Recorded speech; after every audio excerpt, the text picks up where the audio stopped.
दिन व्यतीत होने को जा रहा है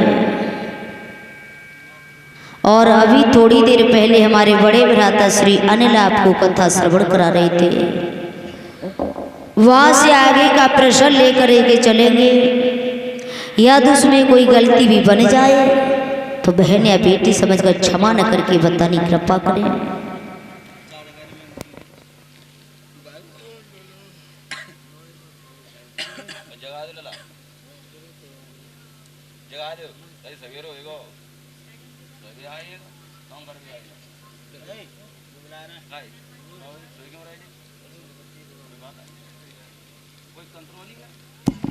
हेलो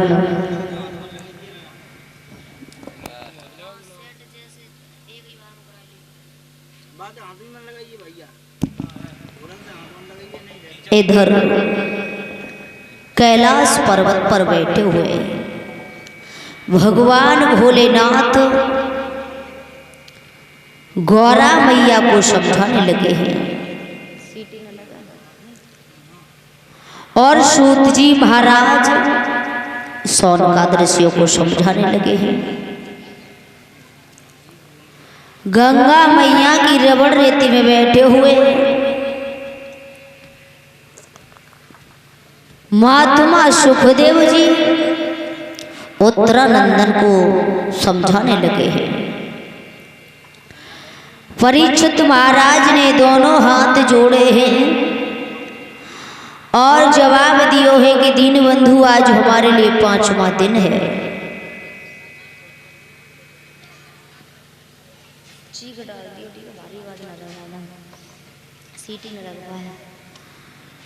तो परीक्षित महाराज ने जिस समय कहा है, सुखदेव जी महाराज कहने लगे, हे राजन परीक्षित, आप चिंता न करें, आपका उद्धार होगा, तुम्हें मोक्ष धाम की प्राप्ति मिलेगी। परीक्षित महाराज ने पूछा है कि दीन बंधु,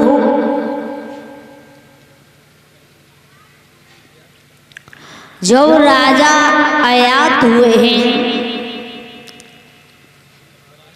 नहुष के और उनका विवाह देवयानी के साथ में हुआ,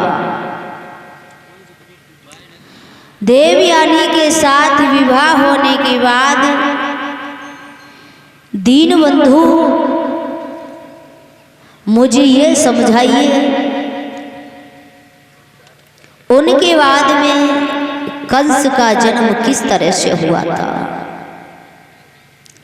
आप समझाते हो, श्रवण तो करता हूं, लेकिन क्या करूं? सुखदेव जी महाराज से जब सवाल करते हैं तो सुखदेव जी महाराज कहने लगे, हे राजन परीक्षित, तुम क्या जानो, जितनी सारी कथाएं हैं वो सब शरीर के ऊपर ही हैं। अब आप पूछ रहे हो कंस किसका बेटा कैसे हुआ था?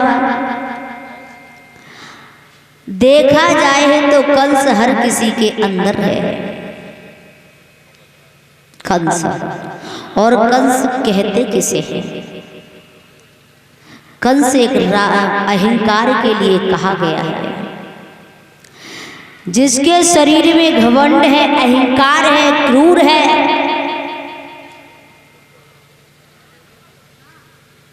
सबके अंदर कंस है। जिनके अंदर घमंड है वही कंस है। सुखदेव जी महाराज कहने लगे, हे राजन परीक्षित, दुनिया में आने के बाद जिसने अपने घमंड को अगर मार दिया तो समझ लो वो तो राम ही बन गया। यदि घमंड को चकनाचूर कर दिया समझ लो कंस मर गया। लेकिन भैया जो दुनिया में ये मानव घमंड को क्या मारेंगे, इंसान इंसान को तो मार सकता है लेकिन अपने घमंड को नहीं मार सकता है। और जब घमंड को नहीं मारते हैं, तीर्थ यात्रा करने को चले जाते हैं लेकिन घमंड को नहीं मारते हैं। जब घमंड नष्ट नहीं होगा, दुनिया में अगर देखा जाए तब तक भक्तों ये मानव चाहे कहीं घूम ले, कितना भी बड़ा विद्वान क्यों न बन जाए, और घमंड है तो सब नष्ट है, सब कुछ बेकार है। अगर आप ये सोचो कि दुनिया को मैं वश में कर लूं तो वश में नहीं कर पाओगे, क्योंकि घमंड तुम्हारे अंदर भरा हुआ है। तुमने अपने दिल को वश में नहीं कर पाया, मन को वश में नहीं कर पाया, वो भला इस दुनिया में किसको वश में कर सकता है। लेकिन ये मानव दूसरे को वश में करना चाहता है, खुद के लिए नहीं। खुद दुष्कर्म करता है लेकिन दूसरे के ऊपर अंगुली उठाता है, दूसरे की तरफ हाथ उठा के अंगुली उठा के कहता है कि ये सबसे ज्यादा बुरा है, इसने बुरा किया है। लेकिन अपने अंदर थोड़ा झांक करके देखो कि तुम बुरे हो या सामने वाला बुरा है। सामने वाला कभी बुरा नहीं होता है। सामने वाला बुरा कब लगता है? जब खुद बुरे होते हैं, और जब खुद ठीक हो तो सामने वाला तो वैसे ही सही हो जाएगा। बुरा जो देखने में चला बुरा न मिलिया कोई, और जो दिल खोजा अपनो तो हमसे बुरा ना कोई। भैया दूसरे के लिए ये मानव दूसरे की तरफ कमी निकालता है, पर ध्यान रखना गंदी चीज पर तो ये नजर डालते हैं लेकिन अच्छी चीज पर कोई नजर नहीं डालता है। और देखा जाए तो गंदी चीज पर नजर कौन डालता है? सुअर। सुअर गंदी चीज पर नजर डालता है। तो भैया हम तो यही कहते हैं कि आप सामने वाला है या घर वाला है, गंदी चीज यानी उसके अवगुण मत देखो, उसके गुण पहचानो। उसकी बुराइयां मत देखो, उसकी अच्छाइयां पहचानो। लेकिन नहीं सोचते हैं, अरे थोड़ी थोड़ी बातों पर भाई भाई का कत्ल कर देता है, पर ये नहीं सोचते हैं कि चलो आखिर भाई है, कुछ गलती कर दी तो समझा देंगे। थोड़ी थोड़ी बातों पर भाई का कत्ल कर देते हैं और नेक नेक बात पे बाप को मार देते हैं। छोटी छोटी बातों पर परिवार को ठुकरा देते हैं। क्या है जो दुनिया में? यदि प्रेम हो तुम्हारे अंदर और मानव मानवता ना छोड़े तो ऐसा क्यों होगा? क्योंकि जो दुनिया को अपना बनाने के लिए बहुत कुछ हौसला आगे बढ़ाना पड़ता है। हौसले की जरूरत है। पंख लगाने से कहीं उड़ नहीं जाते हैं जब तक तुम्हारे अंदर हौसला नहीं होगा। लेकिन भैया एक बाप का एक बेटा था, एक बाप का एक बेटा था। तो बेटा, बाप बिल्कुल अनपढ़ था, बेचारा कभी स्कूल नहीं गया था। तो बेटा बाहर चला गया और पढ़ लिख करके जब लौट के आया तो अनपढ़ बाप से बोला, पापा पिताजी मैं बहुत बड़ा प्रोफेसर बन गया। बाप ने पूछा, बेटा प्रोफेसर काहे के बन गए तुम? अनपढ़ बाप ने पूछा, बेटा काहे के प्रोफेसर बन गए? अब बाप तो अनपढ़ है और लड़का बहुत बड़ा विद्वान बन रहा है। बाप के सामने बोला, रे पिताजी में बहुत बड़ा भूगोल का प्रोफेसर बन गया। तो और आप पिताजी नहीं जानते हो, अगर आप कहो और चाहो तो 20 मिनट के अंदर मैं बहुत कुछ बना सकता हूँ। पिताजी ने कहा, लला मैं तो एक अनपढ़ हूँ और आप एक पढ़े लिखे हो, भूगोल के आप पूछा है बेटा, आप भूगोल के प्रोफेसर बन गए, तो क्या आप हमारे सामने, बेटा मैं तो एक अनपढ़ हूँ, भूगोल के प्रोफेसर बन गए तो आप क्या बना सकते हो? लाला ने कहा, पिताजी आप तो ऐसे सवाल कर रहे हो, क्या बना सकते हो? क्यों मैं क्या नहीं बना सकता हूँ? बाप के सामने बेटा दबा नहीं। हिंदू भगवान की, इसीलिए वक्त बताया है सभी, इसीलिए बताया है ये मानव का जो शरीर है ना, ये मानव का शरीर कोई पता नहीं कब छूट जाए, बार बार बीच में दिक्कत हुई, इसलिए बताया है, लिखा है कवि ने कि छोड़ी वीरानी कुटिया, छोड़ वीरानी कुटिया, यानी कुटिया कौन सी चीज बताई है? कोई महल, कोई झोपड़िया नहीं बताई है, इस शरीर के लिए कुटिया बताया है कि छोड़ी वीरानी कुटिया, तुम नीचे घर को पहचानो।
गंगा मैया की रमण रेती में बैठे हुए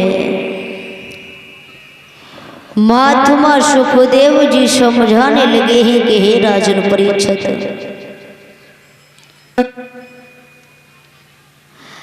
जिस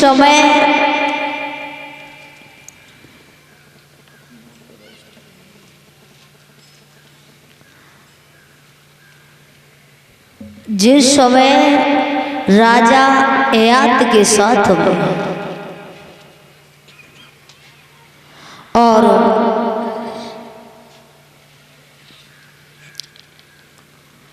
देवयानी की शादी हुई है। देवयानी की शादी जब हुई है, आए हैं अपने घर राजा ययाति। जब राजा ययाति अपने घर आए,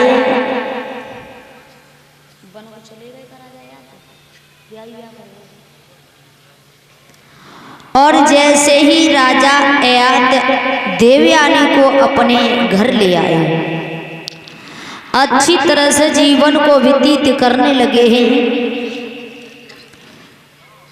जब जीवन को व्यतीत करने लगे तो उसके बाद एक दिन हुआ क्या है, धीरे धीरे देवयानी पर 2 पुत्र पैदा हुए हैं। जब 2 पुत्र पैदा हुए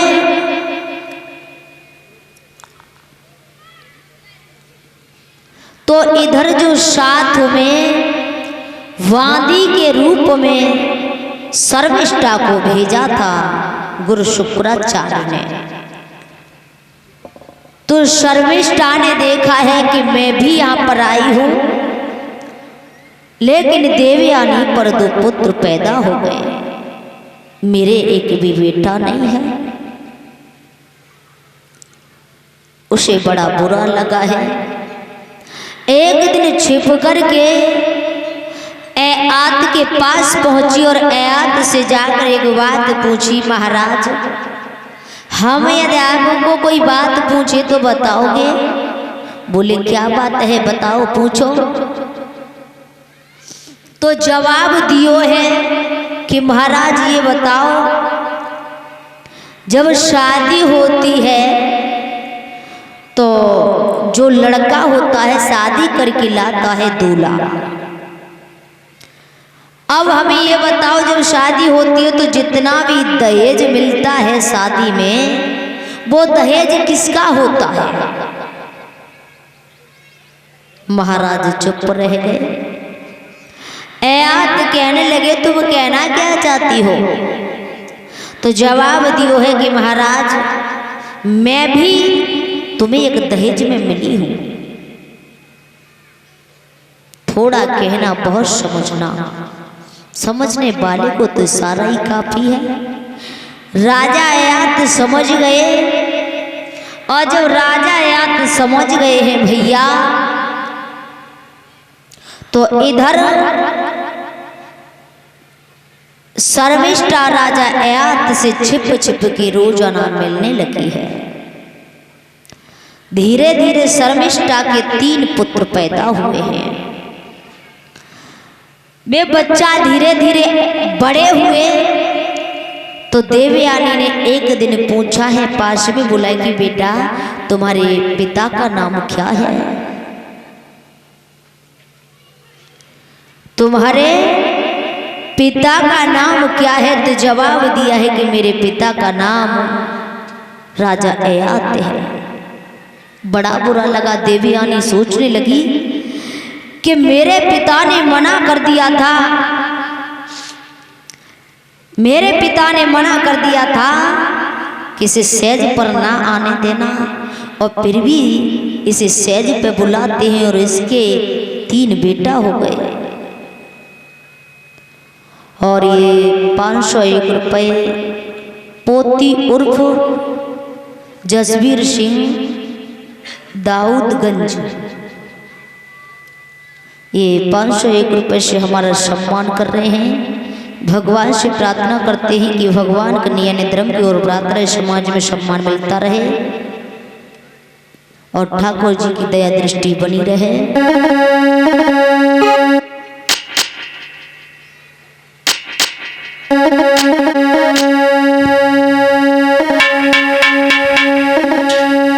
अरे अब की बरनी मोती बिरंगी,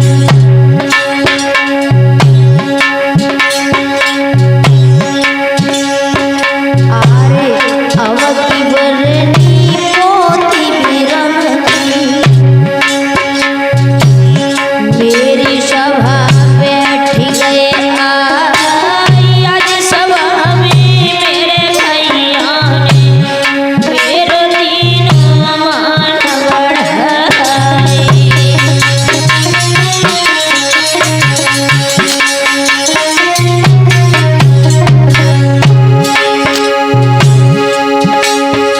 अरे जसवीर भैया सभा में बैठे देखो मंद मंद मुस्काए। अरे पवित्र कमाई मेरे भैया ने और उषा पे करी उछाल।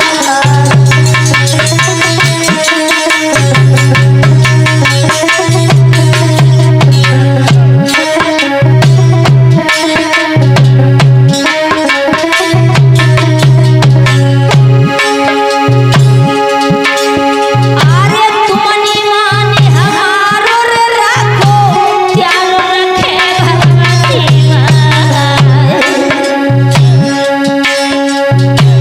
अमृत कुआ गुजरे अंगना में कुनवा पिए अमर हुई जाए।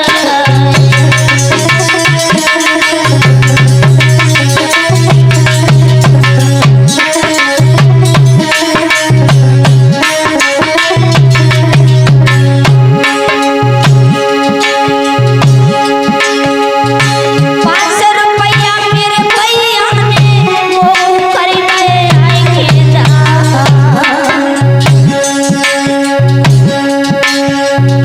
तुमने लाज बचाई मेरी प्यारी बचावे श्री भगवान।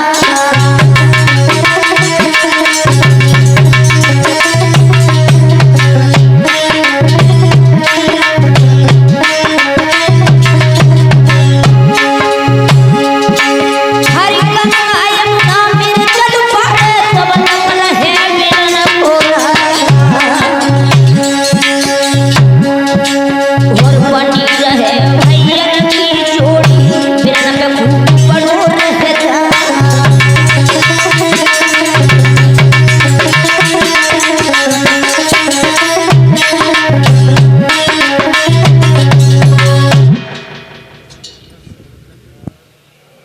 भैया की रमण रेती में बैठे हुए महात्मा सुखदेव जी समझाने लगे, हे राजन परीक्षित, देवयानी ने जैसे ही ये सुना है कि मेरे पति और इससे मिलते हैं, बड़ा बुरा लगा है और अपने पिता के पास पहुंची है। जैसी पिता के पास पहुंची और जाकर सारी बात कही है, गुरु शुक्राचार्य ने श्राप दे दिया कि जा तेरे तन पर बुढ़ापा आ जाए। अब तो भैया बुढ़ापा आ गया है और आज शुक्राचार्य के पास राजा याद पहुंचे, जवाब दिए मुझे क्षमा कर दो। बोले श्राप वापस तो नहीं हो सकता है और यदि हो सके तो अपने बेटा से जवानी ले लेना कुछ दिन के लिए और बुढ़ापा दे देना। सबसे पहले अपनी देवयानी के बेटा से आकर जवानी मांगी, उसने मना कर दिया है। शर्मिष्ठा के पुत्र के पास गए हैं, कहा बेटा कुछ दिन के लिए मुझे अपनी जवानी दे दो और बुढ़ापा मुझसे ले लो।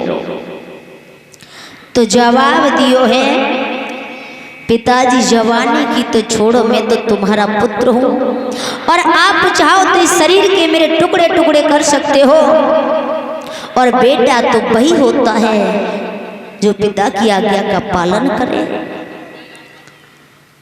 पिताजी माँ बाप का कर्ज अदा नहीं होता है बेटा, एक नहीं 100 वर्ष जी करके माँ बाप की सेवा करे तब भी कर्ज अदा नहीं होता है। माँ बाप का कर्ज कभी कोई अदा नहीं कर सकता है। सबसे बड़ा कर्ज तो माँ बाप का ही होता है, जो जन्म देते हैं, जन्म देने के बाद पालन पोषण करते हैं।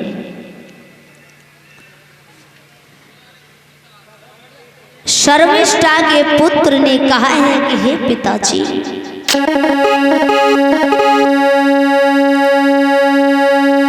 कहता तू मेरो तन है त्यारो, तुमने ही इसको पाला।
अरे तन की बात छोड़ो पिताजी,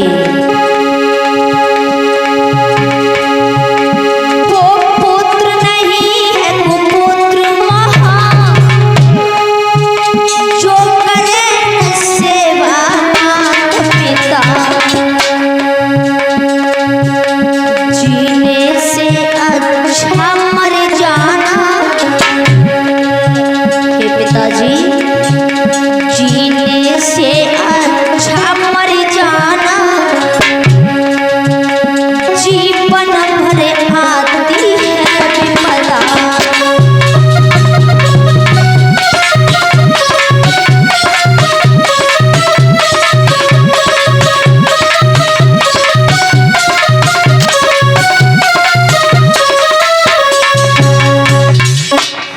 शर्मिष्ठा के पुत्र ने जवाब